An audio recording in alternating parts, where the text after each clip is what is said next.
राजनीतिरू bobbing संन्यास द्वंद्वे प्रणव प्रकाश राजनीति छाड़े प्रणव प्रकाश 2024 साधारण निर्वाचन ओडिशा पक्षरे किछि खास रहितला।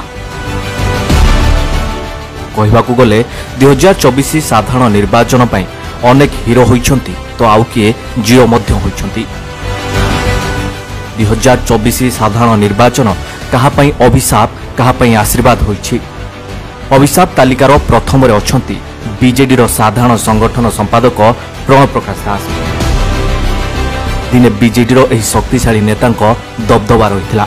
बॉबी दास को बिना इंगित रे बीजेडी रे पत्रटी भी हलु नथिला, किंतु एबे बॉबी बाबू बीजेडी और बीजेपी लड़ई रे आउ शामिल नाहांती। ट्विटर लड़ई रे कूदी पड़ुथबा जाजपुर रो पूर्वतन विधायक बॉबी दास एबे पूरा चुप। रेभेन्सार नाम परिवर्तन प्रसंग रे गुली छाड़ी धर्मेंद्र प्रधान। बीजेडी मध्य धर्मेंद्र को प्रसंग को खूब विरोध करुछि, किंतु बॉबी दास ए प्रसंग ठारू दूर रे अछंती। 2024 निर्वाचन पूर्वरु धर्मेंद्र को ट्विटर जवाब देउथबा प्रणव प्रकाश को आउ ट्विटर लड़ई रे देखिबाकू मिलु नाही। बीजेपी सरकार आसीबा परे प्रथम टार्गेट रे थिले बॉबी दास। बॉबी को आलिशान घर भांगिथिला बीजेपी सरकार। बीजेडी रो मेरुदंड थिबा ए बॉबी दास को अवस्था कोन हैला ता समस्त बीजेडी कर्मी अनुभव करि पारिले।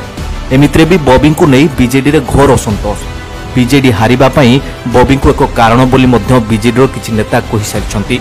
तबे पुणी थरे बॉबी राजनीति को फेरिले कर्मी और नेता ग्रहण करिवे कि नाही प्रश्नवाची सृष्टि होइछि।